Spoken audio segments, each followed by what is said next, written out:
Yo vengo de Málaga, tampoco nací allí, pero creo que los que conformamos esta familia de enamorados de la sabiduría, de filósofos, nuestra casa es allí donde se reúne un grupo de gente que realmente tiene interés, vocación y, por qué no decirlo, necesidad de profundizar en el sentido de la vida y de encontrar herramientas.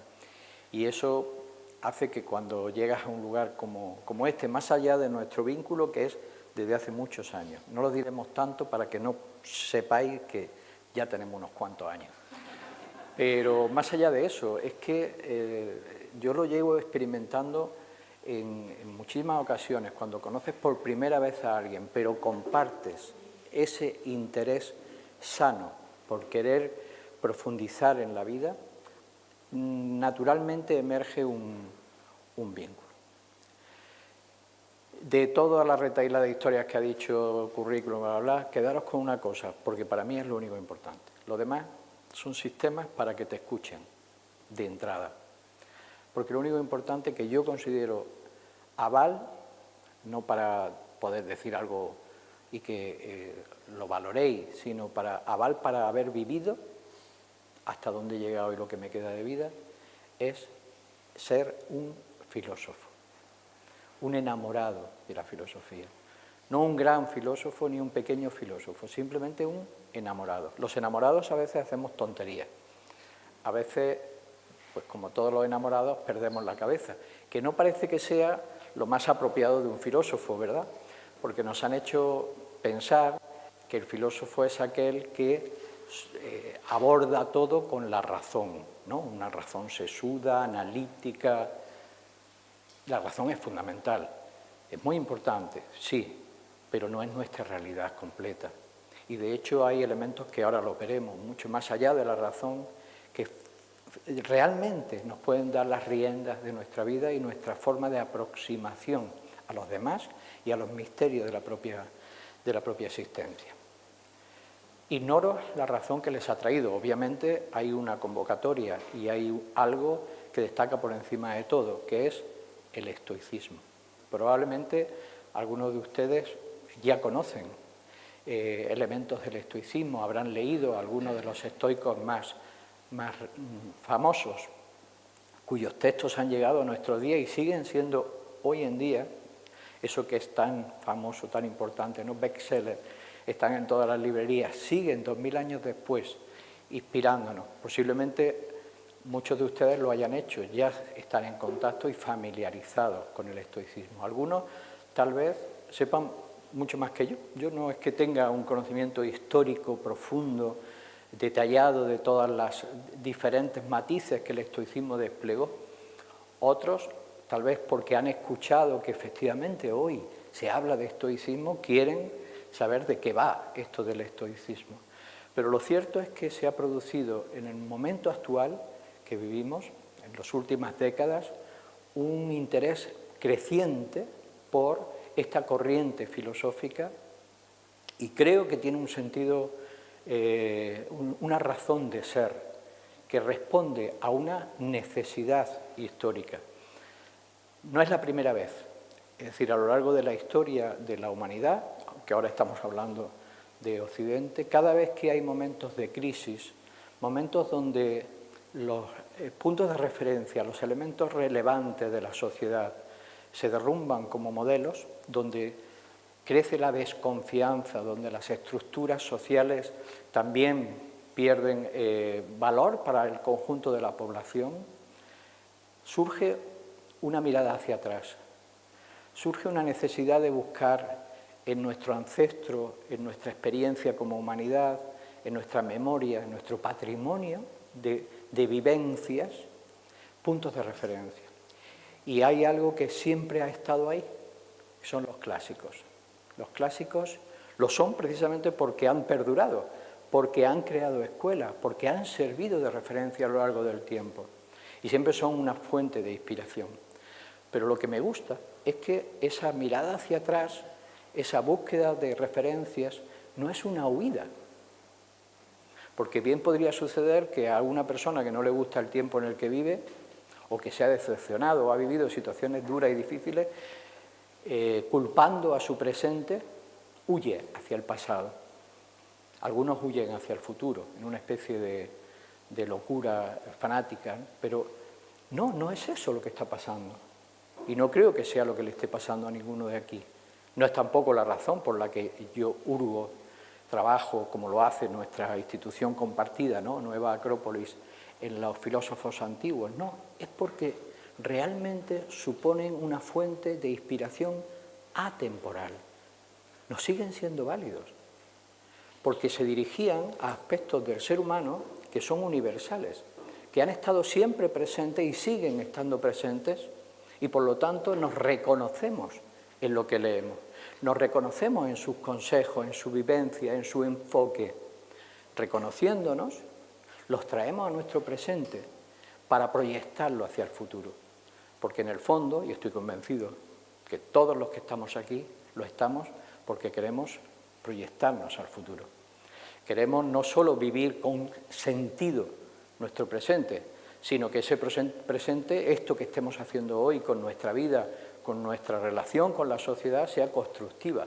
Es decir, que el día de mañana yo pueda sentir que he crecido interiormente, que he crecido como persona, pero que también he contribuido, más allá de las grandes fuerzas que muevan a la sociedad y que muevan la historia, pero que yo he contribuido a ser de los constructores de la humanidad, de los constructores de la sociedad y no de los destructores, y tampoco de los pasivos, que simplemente ven cómo las cosas se levantan o se derrumban, que por desgracia suele ser la mayoría y la parte que más sufre, ¿no? Porque el que se esfuerza, y esto es muy estoico, el que se esfuerza por cambiar las cosas a mejor, aun cuando sufra bastantes embates, sufra adversidades, no lo sufre igual. No lo sufre igual porque su actitud ante la vida es la de un constructor, un luchador, y no la de una víctima. Y aun cuando viva las mismas circunstancias que esa persona que siempre está lamentándose de su pobre existencia y de la maldad y la corrupción que le rodean, sin embargo, como el enfoque es distinto, cuando uno está en el empeño, en el esfuerzo, desplegando todo su potencial para mejorarse y mejorar el entorno, no duele igual. Porque el dolor o la indignación ante la injusticia no podemos pensar que no duela, pero es distinto, creo que es diferente. Bueno, lo que voy a hacer en esta breve charla, lo de breve entre comillas, pues no sé lo que va a durar. Se supone que tengo 1 hora, ¿no? Bueno, tenía, porque ya no habremos comido 15 minutos, como me suele pasar. Es esbozar básicamente, con un poquito de orden, los fundamentos de esta corriente llamada estoicismo, que existió hace 2000 años, que nació en Grecia, en el tercer siglo a.C., que tiene su mayor desarrollo y esplendor en Roma, pero que yo no voy a hablar de la historia, sino de qué elementos constituyen ese eje de pensamiento, más que de pensamiento, de vivencia, y veremos que el concepto de filosofía en el mundo clásico no es una elucubración intelectual, sino una forma de vivir, un estilo de vida, que contempla unas ideas, un valor sobre las cosas, ¿no? Y que, viendo ese recorrido básico sobre los planteamientos estoicos, pues podamos tener una idea que nos permita ir hacia ellos, porque yo recomiendo ir a los textos. Es verdad que hay una literatura cada vez mayor de gente que está abordando, y algunos con mucho acierto, pues aspectos de ayuda, de referencias psicológicas para desarrollar ciertas fortalezas humanas y que están inspiradas en los estoicos, y además lo dicen, que esto también es de agradecer, o sea, que hablen de las fuentes. Pero yo recomiendo ir a las fuentes. El que no haya leído a Marco Aurelio, el que no haya leído a Epícteto, el que no haya leído a Séneca, tiene una deuda consigo mismo, porque además tienen un lenguaje que es todavía más cercano y comprensible que el de los autores modernos. Sinceramente, o sea, leer a los clásicos y especialmente a los estoicos con esa sencillez a la vez que profundidad y cómo se expresan, sobre todo lo que llega a nosotros de Marco Aurelio, que nunca intentó escribir nada doctrinario, son reflexiones suyas, lo saben, ¿no? Marco Aurelio escribía un diario como un ejercicio propio de la escuela estoica, de reflexiones, de reformulaciones de los principios que le guiaban, o de epístetos, que son fragmentos de sus clases, ¿no?, recogidas por discípulos. Esa acaba siendo como pequeñas axiomas, pequeñas máximas, pequeñas frases, pero con un calado y una profundidad, y como eran, con una rotundidad, franqueza, muy directo, que bueno, les costó a muchos de ellos pasarlo mal, porque estaban muy implicados en su sociedad y miraban de cara al poder, y a veces perdieron la cara, bueno, la cabeza. Cosa que todos vamos a perder, eso dicho sea de paso. Por si alguno no se había enterado, todos vamos a perder la cabeza, más tarde, más temprano. Ellos elegían no cómo morir, pero sí eligieron cómo vivir, algo que a lo mejor nos teníamos que plantear nosotros, porque elegir no morir no se puede. No se puede. Lo saben, ¿no? Elegir vivir, cómo vivir, sí se puede. Por eso somos libres, aunque no lo ejerzamos. Y esto es muy estoico. Bien, ¿por dónde empezar? Luego, los que quieran comprar el libro verán que yo no voy a seguir el orden que hay exactamente en el libro, pero sí voy a empezar por algo con lo que se empieza en el libro. Bueno, el libro responde a un curso realmente. El título de Un curso de estoicismo es porque ese libro nació de un curso que yo impartí recogiendo pues, este orden que ahora voy a establecer con bastante gente online. Teníamos unas clases grabadas que además están disponibles en YouTube, las tienen a su disposición, pero luego había otra cosa que no está en YouTube, que eran las webinars, donde bueno, todo el mundo intervenía, había preguntas y era muy enriquecedor, pero eso es como más directo, ¿no? Es como más personal, que es donde de verdad se aprende. Porque en las antiguas escuelas la transmisión no se producía así, con libros. No era una transmisión escrita, hoy diríamos grabada. No, era una transmisión maestro-discípulo, era una relación de diálogo, de ahí el diálogo, la posibilidad de entenderse para que circule, para que se exprese una sabiduría que además está en todos. Lo que pasa es que hay que hacerla salir, de ahí lo de educere, sacar, ¿no?, a la luz. Bueno, pero siempre me gusta empezar con lo mismo, y es algo que hoy en día, la mayoría de las veces que se habla del estoicismo, se obvia, no se plantea, que es la importancia de una filosofía de vida que nace de una cosmovisión. Para empezar, ¿por qué es importante una filosofía de vida? Una filosofía de vida en realidad es una forma de interpretar nuestra existencia, básicamente, de qué hacemos, de qué valoramos, de cómo nos ubicamos en la naturaleza, en nuestra propia pequeña biografía, qué proyectos tenemos, por qué. Es decir, más o menos darle un sentido a nuestra vida, más o menos porque nunca vamos a terminar de constatar algunos elementos que son muy difíciles de constatar, pero nos dotamos de una filosofía de vida.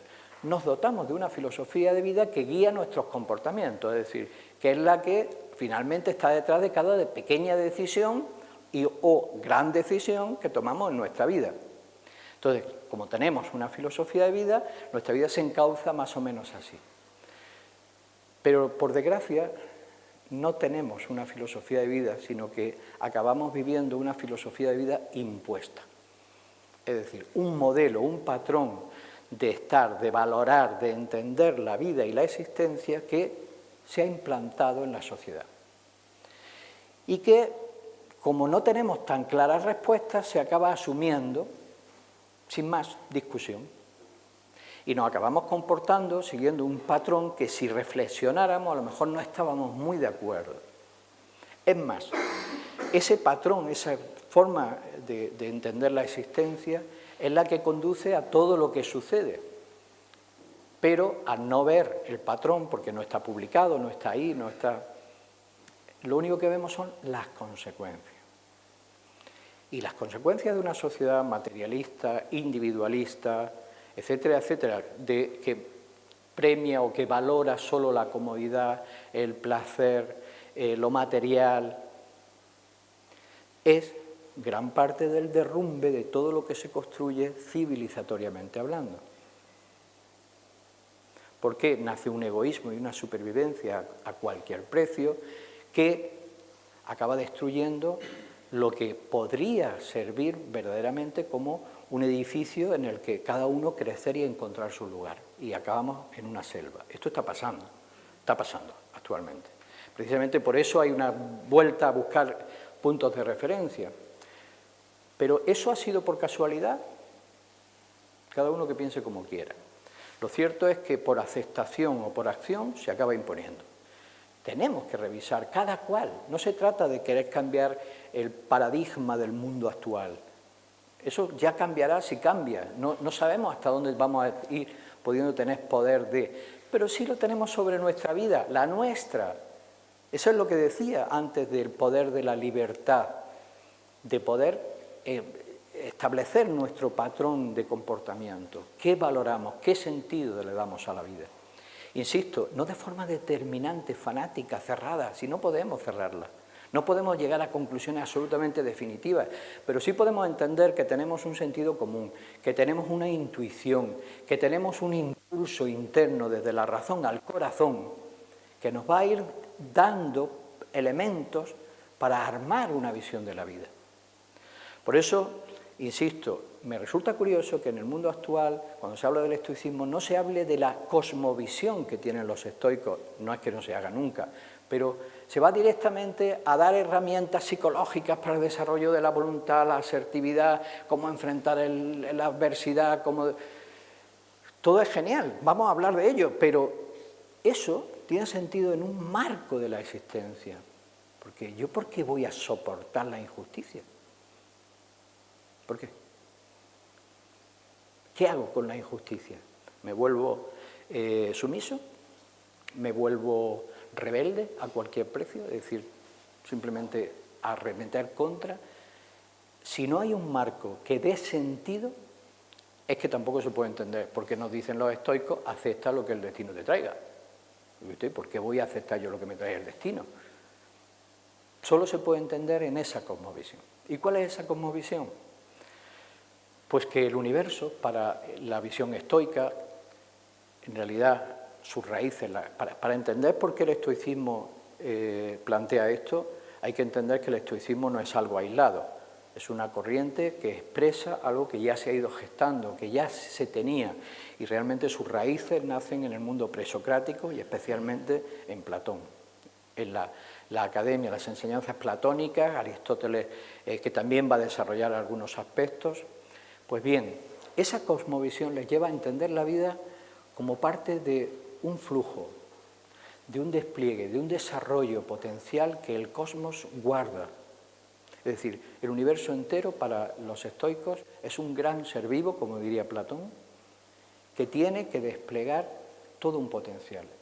Ese universo no es casual, es decir, tiene un destino, está desplegando ese potencial. Lo va a hacer además de forma inteligente, porque ellos conciben que el universo es ordenado y se conduce hacia su destino porque hay un logos, una inteligencia, que no es la razón tal y como la entendemos nosotros, ¿no? El pensamiento analítico, no. Es una inteligencia entendida como fuerza ordenadora, como un discernimiento, si quieren casi como una intuición, una expresión muy potente que lo vamos a poder entender cuando lo tratemos de descubrir en nosotros, ese logos, pero todo ese universo responde, por lo tanto, a una finalidad. Hay un plan. Eso es lo que van a entender, que hay un plan dentro del cual las cosas no van a estar prefijadas, sino que van a tener una cierta libertad de movimiento, porque cada ser que existe dentro de ese cosmos sigue también ese mismo proyecto, tiene potencialmente una riqueza que ha de desplegar, evolutivamente hablando, ha de desplegar en el curso de su existencia.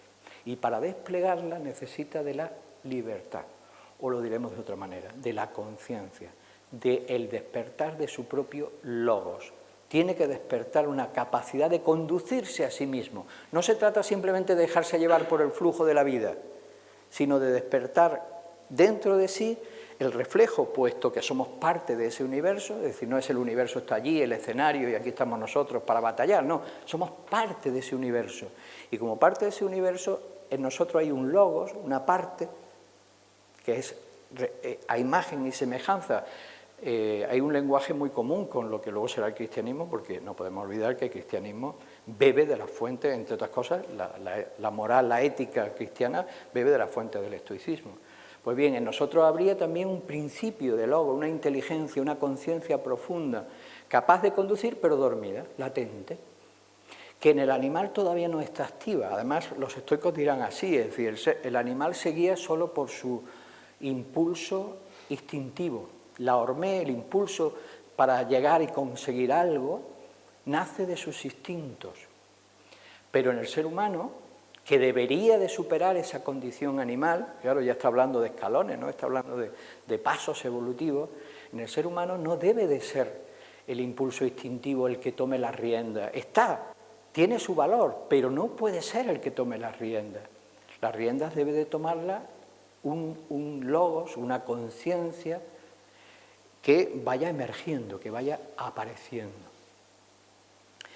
¿Por qué? Porque desde esa conciencia es que se van a poder activar, se van a poder desarrollar todas las cualidades que a modo de pequeñas semillas se tienen que desplegar. Hay un modelo, antes he hecho un comentario, pero es verdad, José Manuel, que yo suelo viajar, creo que lo he echado. Sí. Hay un ejemplo que a mí me gusta para poder entender esto, pero a veces no hay nada como los símbolos y no hay que inventar símbolos. La naturaleza está llena de símbolos. Y es un símbolo, es una imagen, una forma a través de la cual nosotros accedemos a un significado que tiene diferentes niveles de profundidad y cada uno va a entender lo que de alguna manera sabe o está preparado para leer en el símbolo. El símbolo que yo os traigo para entender esa idea del ser humano como proceso de despliegue, de desarrollo, de despertar, es esto. Y si se lo pasan, no va a haber para todos. Pero cojan cada uno una. Es una nuez. Bueno, ya he revelado el secreto. Os iba a preguntar qué es. Coger, pasároslo. Si me deja una.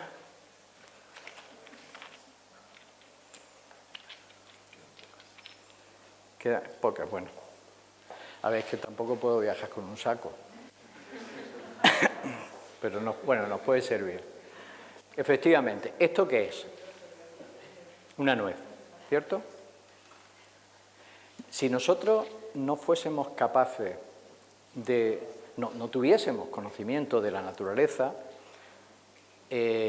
cuando vemos una nuez, vemos lo que tenemos en este momento en la mano.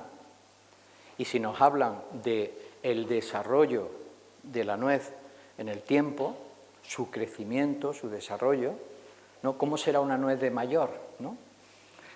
Pues, ¿qué haríamos? Fijaros lo que hace nuestro tiempo. El progreso, el desarrollo, la proyección del futuro, lo que hace es agrandar. Entonces, podríamos pensar que en el futuro esto se desarrollaría de forma de que llegaría a ser una nuez gigante, enorme, ¿verdad? Pero no es así, ¿verdad? Porque esto no es una nuez solo. Esto es un nogal en potencia. Aquí hay un nogal que no se parece nada a esto. Y si no, la próxima vez que vayáis al campo y podáis estar cerca de un nogal, si no han caído nueces, llevaros una que aguantan. Pues mirar uno y otro. Pero aquí hay un árbol. Es decir, todo lo que representa, significa el árbol. Ese proceso, ese desarrollo, no es una cuestión de crecimiento cuantitativo, sino cualitativo. Hay cualidades aquí que son insospechadas en esto. Y eso es lo que se refieren al ser humano. En cada uno de nosotros hay cualidades insospechadas que en la medida en que de verdad hagamos aflorar ese interior, nos trabajemos como personas, nos cultivemos, palabra que me encanta, ¿no? Cultivarse a sí mismo, nos cultivemos a nosotros mismos, se irán desplegando, porque están desde el momento. Como en el universo está todo lo que llegará a ser, según el planteamiento estoico, desde el primer momento, como semilla. Pero voy a ir más allá. Aquí no solo hay un nogal, aquí aquí hay un bosque. Aquí hay un bosque. Es decir, que todo lo que hacemos contribuye a su vez a replicarse, a poder desplegar un mundo de relaciones, cosa que para los estoicos también era muy importante, la fraternidad universal, lo mencionaremos si da tiempo al final. Este es el modelo y esto es lo que justifica luego el empeño continuo y constante para afrontar todo lo que quieren afrontar. Porque el sentido de la existencia humana está justamente en el cultivo del carácter para hacer, por un lado, el carácter, la personalidad, los factores que constituyen nuestra naturaleza, que básicamente van a recoger los principios platónicos, un nous, pues un espíritu, una psique, y un soma, una parte física o somática, digamos, energético, biológica. Esa realidad biológica, esa realidad emocional, esa realidad mental, espiritual, constituye nuestra naturaleza, pero por desgracia de una forma muy caótica. Y lo que van a tratar de dar, de ahí la practicidad del estoicismo, son herramientas para conocernos a nosotros mismos y desarrollar, desplegar esos principios de fortalezas internas, de virtudes, que nos van a acercar a lo que para ellos son modelos de futuro, cualidades que algún día se desplegarán, que forman parte de ese árbol que aquí es difícil ver, como es la verdad, la justicia, la bondad, la belleza, aunque ahora hurguemos un poco y tratemos de hacer algo con ello, se nos escapa. Todos sabemos lo que es, pero no lo vemos, por desgracia, ¿no? Cada vez se ve menos. Es decir, que está en la posibilidad de todo ser humano. Esa idea de formación, de trabajo individual, la van a conducir a través de 3 disciplinas fundamentalmente. Hay mucha terminología que quiero evitar, así que usaré un lenguaje mucho más sencillo, mucho más pedagógico. Hay una disciplina del pensamiento, de la mente, que será la base fundamental para todo, de ese logos, que ahora mismo solo desplegamos en una medida muy pequeña. La disciplina del consentimiento, de a qué otorgamos valor, ahora hablaremos de ello. Es decir, hay un trabajo sobre nuestro mundo mental, sobre nuestros pensamientos e ideas. Hay un trabajo sobre el mundo emocional, la disciplina del deseo. Y hay un trabajo sobre la acción y cómo llevar todo lo que vamos reconociendo como válido a las diferentes situaciones de la vida. Porque no pueden entender esa filosofía de vida si no lleva lo que entendemos, percibimos, valoramos al mundo de la acción. Que no es fácil, porque aceptar algo teóricamente, hasta cierto punto es fácil, ¿no? A veces ni siquiera teóricamente, simplemente con el corazón nos resuena, esto es bueno, esto es justo, efectivamente. Pero ahora, ¿cómo lo aplico? ¿Cómo me enfrento a mis miedos? Porque claro, yo quiero hacer las cosas, pero resulta que el mundo no me acompaña. ¿Cómo enfrento mis miedos? ¿Sé reconocer mis debilidades? ¿Sé reconocer esos miedos? Bueno, sobre todo eso van a trabajar. Y ahora nos vamos a centrar... Se pueden quedar con las 9 de recuerdo, ¿eh? Ahora nos vamos a centrar entonces en esas 3 disciplinas. La disciplina de la mente, la disciplina del pensamiento, la disciplina del deseo y la disciplina de la acción. ¿Por qué es tan importante el dominio de la mente para los estoicos? Y los que tengan nociones de otras corrientes filosóficas verán que todas le dan muchísimo valor a la mente. Antes de ayer estaba dando una conferencia justamente para hacer un paralelismo, una confrontación entre budismo y estoicismo. Y las coincidencias son impresionantes. Pero empezando por esta. Es decir, la mente es el escenario donde nosotros creamos nuestra realidad. No es porque estemos poco menos que locos, no, es que realmente todo lo que nosotros concebimos lo armamos, lo valoramos, lo enfocamos desde nuestra posición mental. Eso los estoicos lo tienen muy claro, y puesto que el logos debe de ser un principio rector desde el pensamiento ordenador, es muy importante que tengamos una mente ordenada. ¿Y cuál es uno de los primeros factores que consideran que realmente es un problema a la hora del dominio, esa claridad que busca el discernimiento? Es decir, saber reconocer lo que es esencial, de lo que es secundario, lo que realmente es importante, a dónde nos conducen las cosas, cómo se arma la vida y qué hay detrás de los fenómenos. La ciencia nos va a explicar los fenómenos, pero no el por qué, nos explica el cómo. No lo que hay detrás, no el a dónde va. Ellos van a hablar de algo que es verdaderamente una traba, que son los prejuicios, las impresiones mentales. La mayor parte de la experiencia de nuestra vida la vivimos desde nuestras propias creencias, a veces conscientes, a veces inconscientes. Son sesgos, son esos prejuicios o juicios previos que ya se han instalado en nosotros, o bien porque lo venimos viendo continuamente y forman parte de la forma de pensar de nuestro mundo, de nuestro entorno, y lo aceptamos, tampoco lo hemos reflexionado. Por eso el principio estoico es detente, piensa muy bien las cosas antes de aceptarlas, es decir, reflexiona, yo realmente creo que esto es correcto, es justo, es bueno, es verdadero. No porque lo digan muchos ni pocos, el principio de autoridad de la filosofía no está en una palabra sagrada, ni siquiera en un gran filósofo, está en la conciencia. Y esto es importante, que establezcamos el punto de poder dentro de uno. Reconocer los propios sesgos no es fácil, en absoluto. No hay...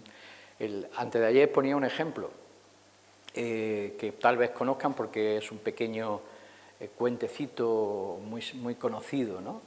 El de una señora que se muda a un barrio, a un matrimonio, se muda a un barrio y se asoma por la ventana de su casa y ve a la vecina colgar la ropa y ve que está colgando la ropa, pero que la ropa no la ha lavado bien, que está sucia, ¿no?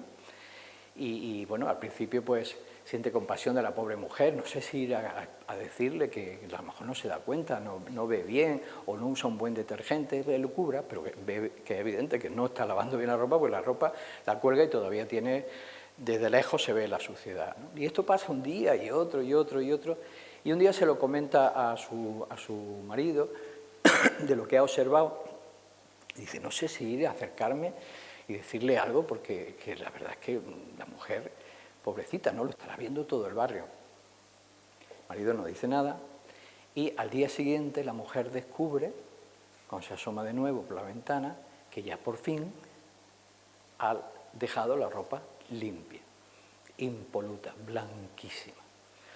Se alegra muchísimo y entonces va corriendo al marido y decirle, mira, ya no ha hecho falta que hable con ella, por fin se ve que alguien se lo habrá dicho, se ha dado cuenta, por fin la ropa la deja limpia. Y el marido la mira, sonriendo, y dice, no, si lo que ha pasado es que yo he limpiado los cristales de nuestra ventana. Esto nos pasa. Es muy difícil ser objetivos y esa objetividad es uno de las metas para el estoicismo, lograr ver las cosas como son. ¿Qué es lo que por lo general nubla esa objetividad? Por un lado la ignorancia, que para ellos no es un problema. La ignorancia, que lo van a llamar agnoia o el no saber, no es tanto un problema, porque en realidad, y siguiendo la línea socrática, ¿no?, la ignorancia es el primer paso, es el reconocimiento de la ignorancia. No hay problema en ser ignorante, porque reconociéndolo vamos a poder querer salir de ahí. Es la amatia, el no aprender, no el no saber, sino el no aprender lo que consideran grave. No es tanto lo que no conozco, sino si realmente quiero dejar la ignorancia. Por eso, siguiendo la línea platónica, van a considerar que lo importante no es enseñar cosas, sino despertar el amor por el conocimiento, ¿no? Una de las cosas más relevantes de la idea de esa disciplina del pensamiento es también no tener el prejuicio de considerar las cosas buenas o malas. Porque para ello no existe el bien y el mal, sino en nuestro pensamiento. Pensad que, puesto que consideran que el universo está regido por un logos, que tiene un sentido, va en una dirección, todo lo que sucede está dentro de ese logos, de ese orden. Eso no quiere decir que no haya cosas dolorosas, que no haya cosas que nos produzcan a primera instancia, de forma clara, un mal. Pero alguna razón de ser dentro de ese orden ha de tener. ¿Qué es lo que valorarán? Lo que valorarán es que, puesto que no es algo que yo pueda cambiar, que no dependa de mí, puesto que forma parte de la naturaleza, yo aceptaré las leyes de la naturaleza, pero lo que sí puedo hacer es cambiar mi enfoque, mi actitud ante lo que me sucede. Antes poníamos el ejemplo. Si me sucede algo doloroso, terrible, pues una pérdida, por ejemplo, ¿no?, de un vínculo humano, una enfermedad, se me presenta por delante algo que no había querido ver hasta ahora, pero que ya está ahí, que es la muerte. Hay que aceptar. Esto, que también está muy relacionado con el budismo, te lo va a decir hasta la propia medicina. Aceptar no es abandonarse, aceptar es reconocer que forma parte de la vida. O alguien nos dijo que la vida era solo la parte placentera. Y nos engañaron. ¿Veis lo de la cosmovisión? Nos dijeron que ser feliz es que te toque la lotería, que estés tan más horas tumbado en el sofá, que estupideces, por Dios. Si es mentira. ¿Alguien conoce a una persona que se pase muchas horas tumbada en el sofá que sea feliz? Entonces, ¿de dónde sacan esas tonterías? ¿Alguien conoce a una persona que le haya tocado la lotería y que por eso haya sido feliz? ¿A nadie conoce a nadie? ¿Pero porque no le ha tocado la lotería o porque realmente no le hace felices? No hace felices. Cambia el tipo de problema. Obviamente hay problemas que no vas a tener y serán de otra índole, pero tu problematización con la vida la vas a enfocar en otras cosas y posiblemente te aumenten ciertas preocupaciones, ¿no? Va a depender mucho, al final va a depender mucho de tu naturaleza. Entonces, ¿qué es lo que nos van a enseñar los estoicos? Nos van a enseñar, nos van a decir que lo planteen, no lo van a hacer por nosotros. El filósofo no te cambia la vida, la filosofía no te cambia la vida, ¿eh? No es una receta con una pastilla que uno fue a tomar para que ya no me duela. Es un camino de transformación personal, por eso es duradero, por eso dura. Lo que se construye con filosofía dura toda la vida, porque no es un remedio de receta en absoluto. Bueno, pues, ¿cuál va a ser entonces la necesidad? Transforma todo lo que te sucede en oportunidades de crecimiento. Adopta esa posición de aprendiz en la vida, de guerrero, de constructor, usar el término que os dé la gana, porque como cada uno tiene sus sesgos, habrá quien escuche la palabra guerrero, no, hombre, no, la guerra, por Dios. Bueno, pues ya está, pues míralo de otra manera, da igual, se entiende, ¿no? De pie, cara, mirando a la adversidad. En realidad no mirando a la adversidad, sino mirando a tu horizonte. Es decir, para el estoico es esencial tener claro qué quiere uno hacer con la vida y tener proyectos, sentir que uno ha venido a esta vida para algo, sentir un destino. Cuando tú, que no es fácil, vamos a tener proyectos y poco a poco vamos a ir encauzando y dándonos cuenta de qué sentido tenía nuestra vida, que no tiene que ser especialmente original. Lo maravilloso es que converjamos mucho, porque así podemos construir. Pero si yo no miro hacia una meta, si yo no tengo objetivos, aunque esos objetivos puedan luego convertirse en fracaso, aunque me haya equivocado, no importa, yo camino, lo que más enseña es el error. Si yo tengo eso, las adversidades que vengan serán oportunidades, pruebas de superación. Y esa es la gran diferencia. Por eso ha tenido tanto eco, tan buen eco el estoicismo en los gimnasios. Porque el gimnasta está intentando superarse en todo momento. El que se enfrenta a sus límites está en todo momento buscando ese... No es alguien que se abandona. No dice, frase muy típica, ¿no?, de nuestro mundo actual, no puedo, es que yo no puedo, es que yo no sé. No. ¿Qué va a decir el que tiene actitud estoica?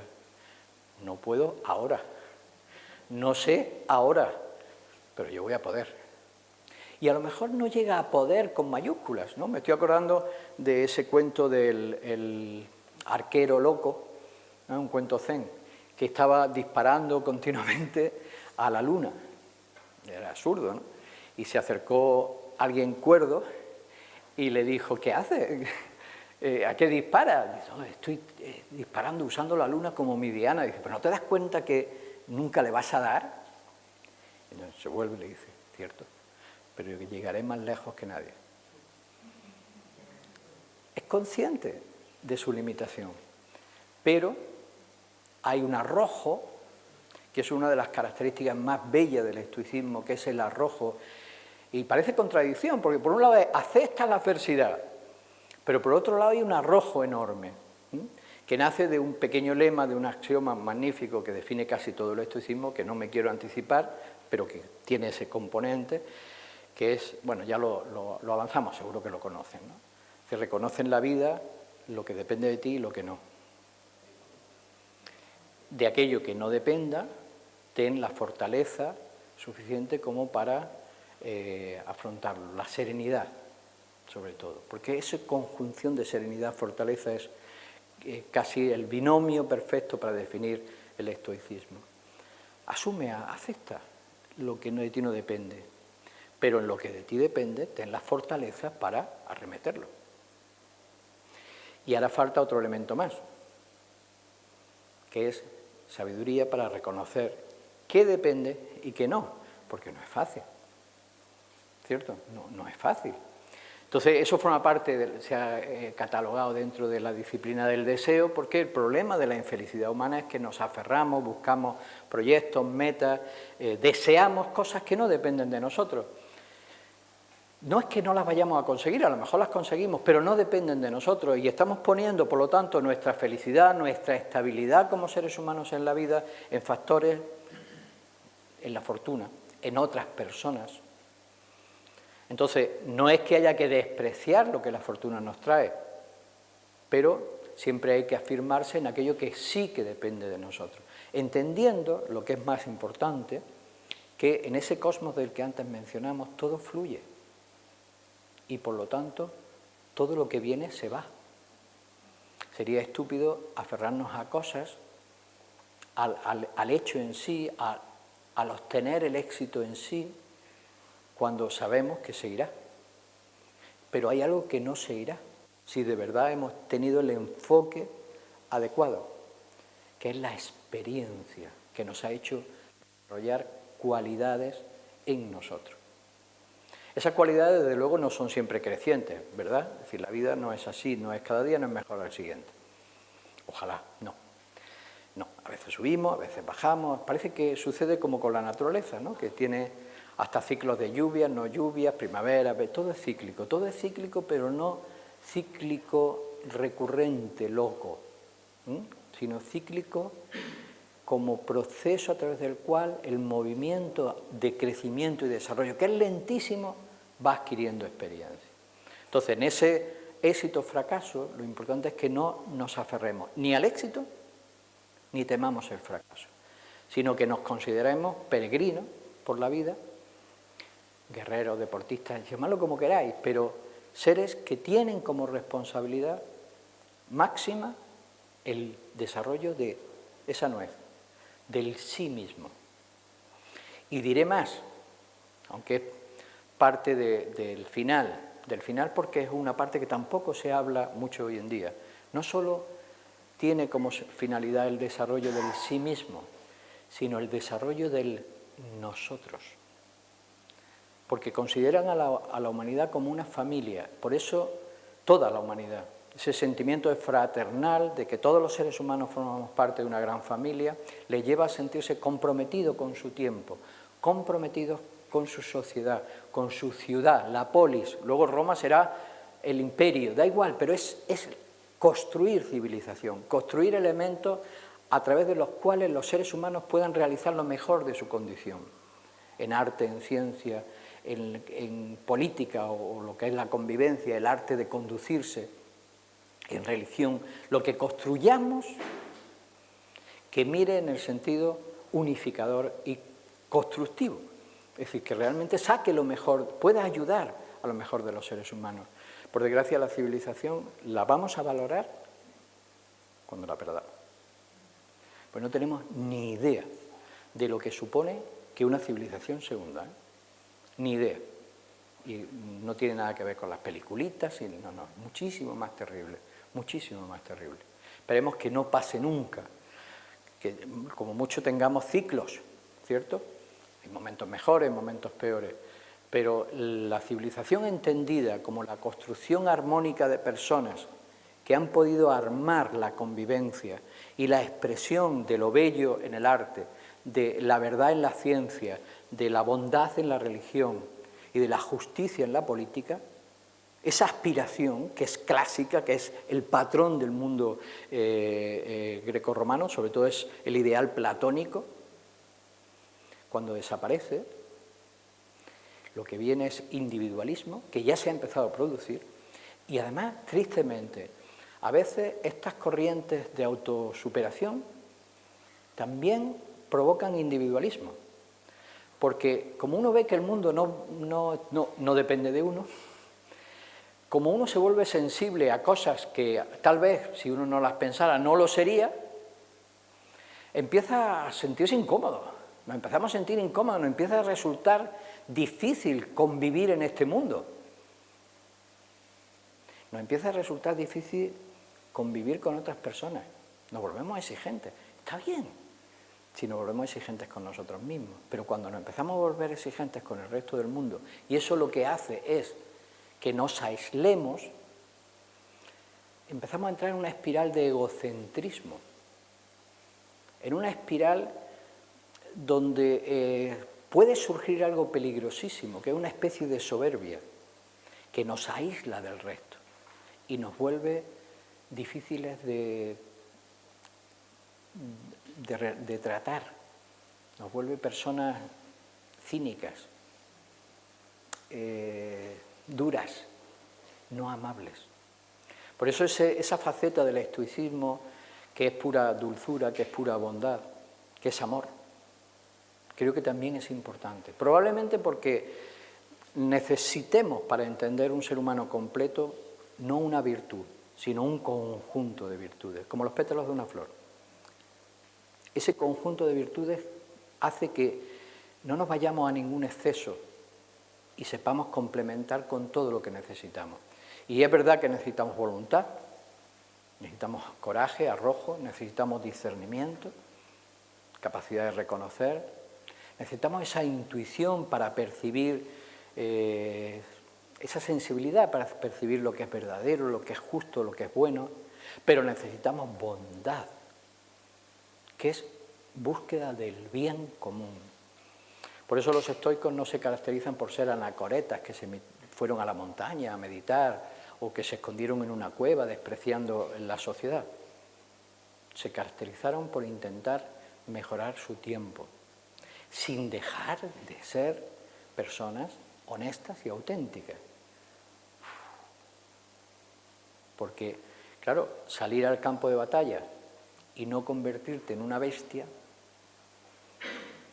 cuando te enfrentas a las bestias, no es fácil, ¿no?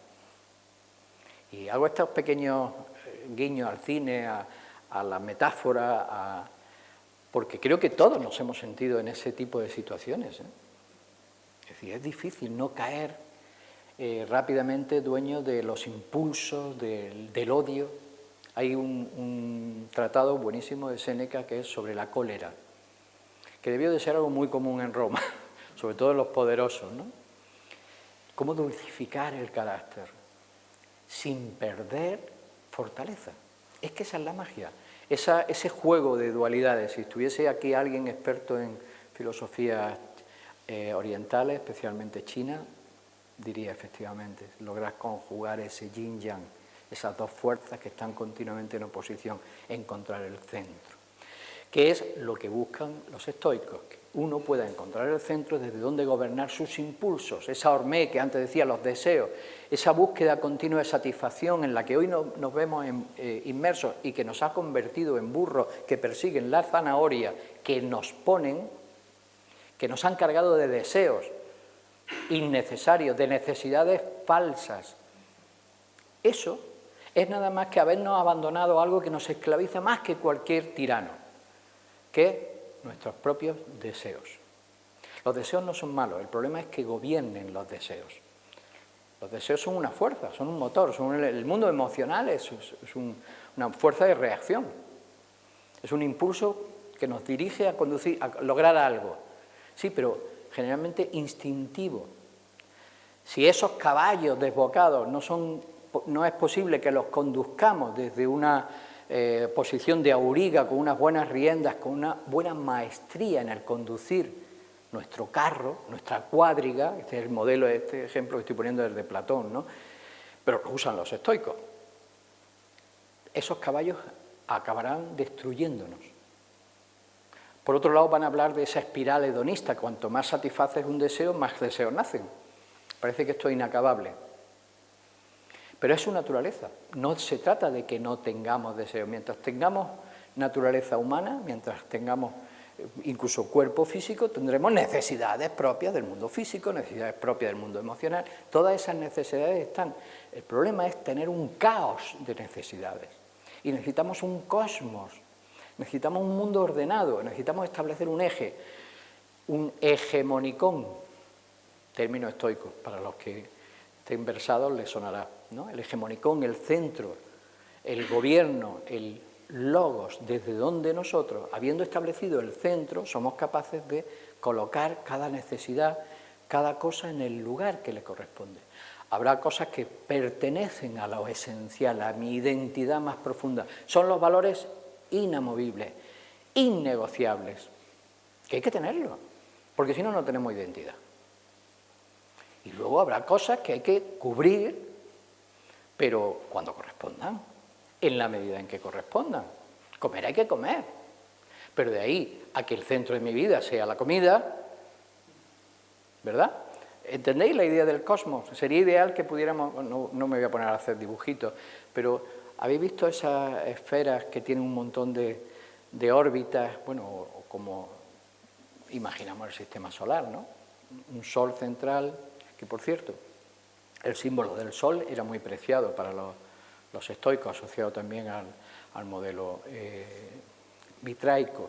Marco Aurelio, por ejemplo, era iniciado en los misterios mitraicos y el sol era la idea de ese logos, de esa divinidad, ¿no? Bueno, son muchas más las cosas que podría abordar. Hay una frase, esta frase de 1800 y algo, escrita, acuñada por Reinhard Niebuhr, pero es una de las, se llama oración del estoicismo. Yo más bien lo veo como una especie de lema, ¿no? Que resume muy bien lo que hemos dicho hace un momento sobre la necesidad de reconocer lo que de nosotros nos depende, lo que no, y volcarnos sobre aquello que está en nuestra mano con toda la... La frase dice: Señor, condúceme, Señor, concédeme serenidad para aceptar todo aquello que no puedo cambiar.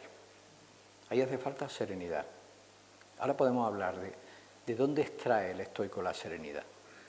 Concédeme serenidad para aceptar lo que no puedo cambiar. Valor para cambiar lo que soy capaz de cambiar. Eso es lo del coraje. No hay resignación, ¿eh? No hay resignación. Y sabiduría para entender la diferencia. Porque hace falta una gran sabiduría para saber realmente qué depende de nosotros. Hay una serie de elementos que los estoicos van a dejar muy claro que dependen de nosotros. De nosotros dependen nuestras virtudes. Depende de nuestra capacidad de desarrollar el discernimiento, depende de nuestra capacidad de honestidad, son factores internos que además, curiosamente, nadie nos puede robar.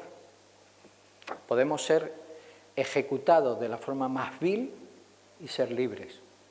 De esa forma. Porque el concepto de libertad para el estoico no es que yo pueda hacer lo que quiera, sino que sea realmente dueño de mí mismo. Y ese mí mismo es mi conciencia, mi mente, mi enfoque interior. Desde ese punto, la libertad está en desarrollar la capacidad humana, no tanto en que me den la oportunidad de elegir, sino que tenga capacidad para elegir. De tal suerte que a mí me pueden dar a elegir todas las opciones. Bueno, además estamos en una democracia y se supone que somos libres. No vamos a entrar en comentarios, pero se supone que somos libres. Vale, supongamos que de verdad tuviésemos todas las opciones sobre la mesa, ¿no? Que ya es mucho imaginar. diferentes posibilidades, aunque todas parezcan diferentes ahora, son la misma casi. Pero imaginemos que tenemos un montón de caminos para elegir. Si yo no sé a dónde conducen, si yo no tengo discernimiento, si no tengo capacidad para elegir, si yo estoy con una venda que me cierra la mirada, ¿de qué sirve que yo pueda elegir? Que me den la oportunidad. Tengo que sumar algo más, está genial que me den la oportunidad, pero primero necesito tener capacidad para elegir. De ahí que Platón, cuando va a hablar de la libertad y de la condición humana, usa ese mito de la caverna, que algunos lo conocerán, donde justamente sitúa al ser humano en la ignorancia como esclavitud. Lo que esclaviza no son los tiranos, es la propia ignorancia, es el deseo que se ha apoderado de nuestro discernimiento, porque son nuestros miedos, deseo y miedo es lo mismo, ¿eh? ¿Nunca lo habíais pensado? El miedo responde a los deseos, a los apegos. El apego y el deseo son lo mismo, son formas de hablar de lo mismo, pero los miedos surgen del apego. Solo tenemos miedo cuando se pone en juego algo a lo que estamos apegados. Por eso es emocional, forma parte de ese mundo emocional. Para el estoicismo se trata de que aquel que ha vencido sus miedos es el que realmente es libre y nadie, ni el mayor de los emperadores tiranos, hay emperadores que no son tiranos, dicho sea de paso, ahí tenemos a Marco Aurelio, el mayor de los dictadores, da igual, llamémoslo como queramos, porque puede ser uno o puede ser la mayoría, tiránica, y que no es la cuestión de una persona, es la falta real de amor a los demás. No se está gobernando para los demás, está gobernando para sí. Eso lo puede hacer alguien que ha llegado por familia, por lo que fuera, o por elecciones, da igual. Uno es realmente libre cuando ha establecido dentro de sí el gobierno, no fuera. Cuando el punto de referencia está dentro y ha controlado sus miedos. Y el miedo que más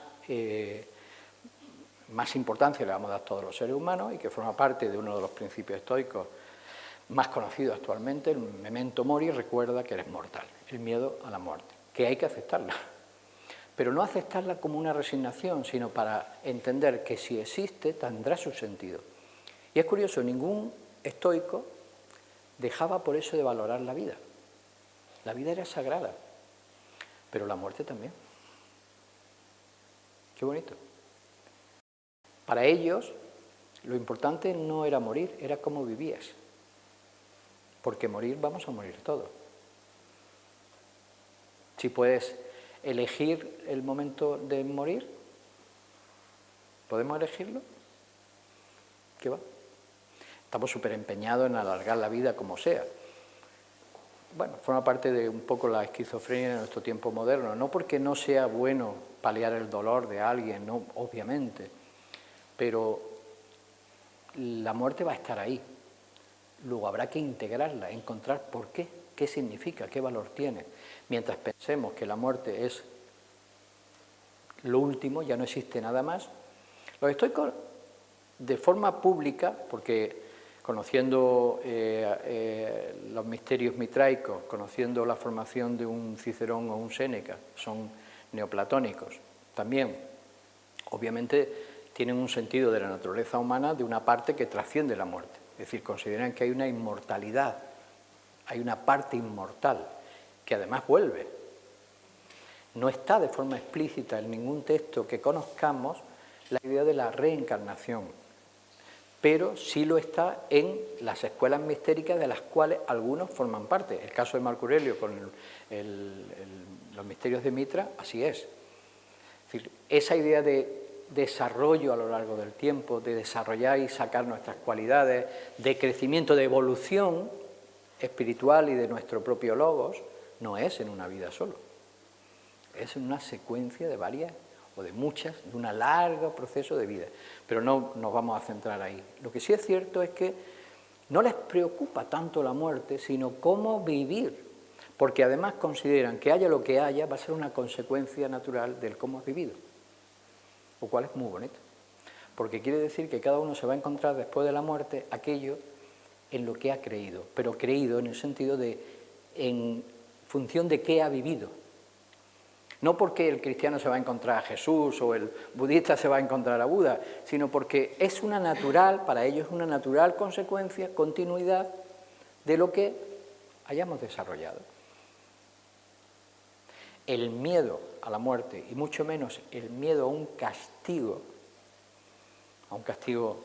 tras la muerte, y mucho más un castigo eterno, no entra dentro de la cosmovisión estoica, ni platónica, dicho sea de paso. Es que como en realidad el estoicismo para mí, por eso antes de escribir este libro sobre estoicismo, escribí un libro sobre Platón, que os recomiendo. Os recomiendo a Platón, el libro creo que está bien. Bueno, realmente el estoicismo, que surge después, es una expresión en un aspecto, en un momento de necesidad de lo que habían sido pues esa filosofía tan completa que se había desplegado, cristalizado ya con Platón y que recogía todos los presocráticos, ¿no?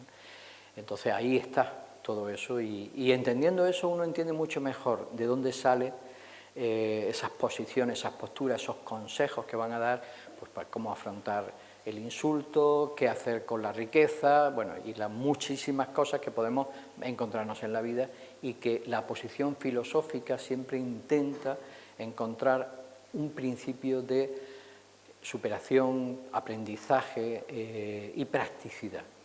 Las cosas llegan a nosotros y se irán, pero deben de dejar un pozo constructivo.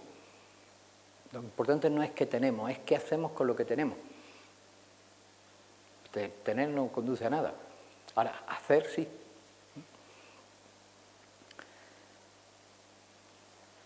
Hablaba de la disciplina del comportamiento. Ya voy a terminar. ¿Qué hora es? Esa disciplina del comportamiento en realidad es una consecuencia natural.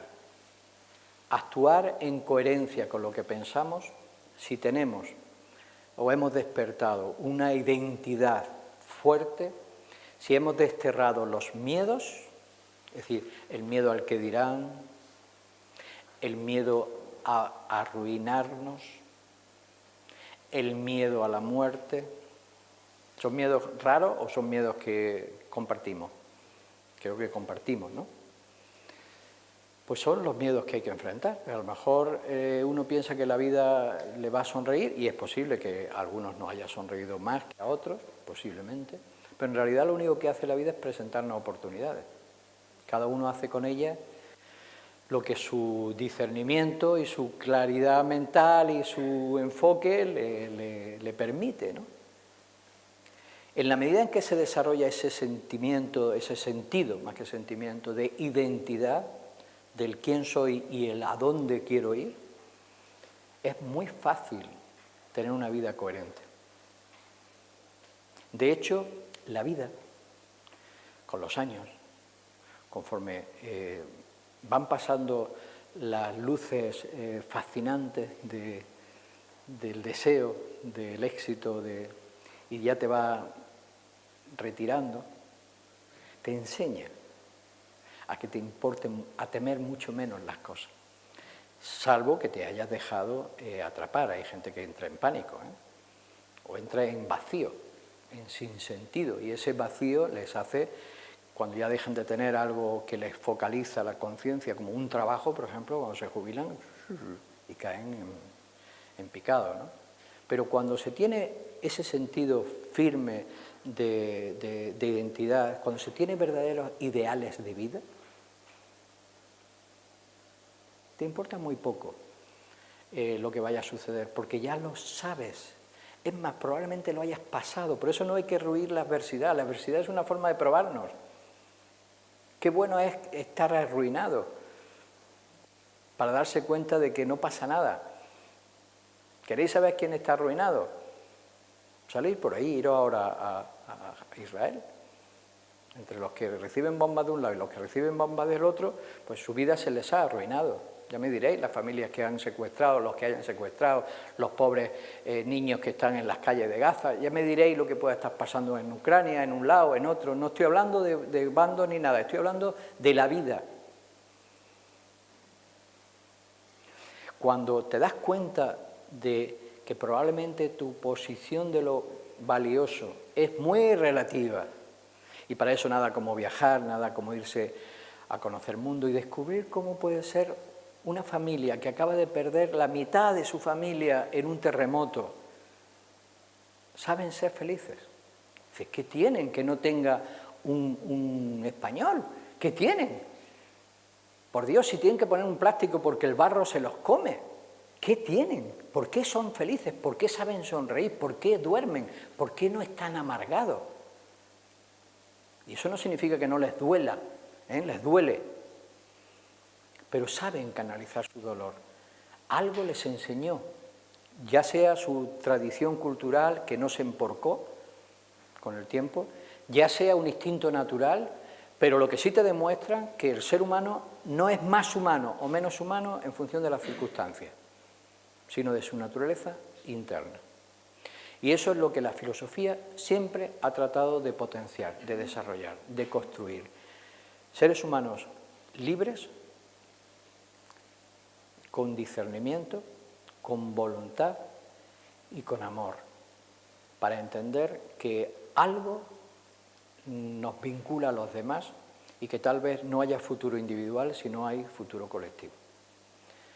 Y nada más, hay mucho que me dejo, muchísimo, o sea, es imposible, ya sabía yo que me iba a enrollar y que no iba a decir ni la mitad de lo que tenía previsto, pero bueno, también tienen a los estoicos y el libro que...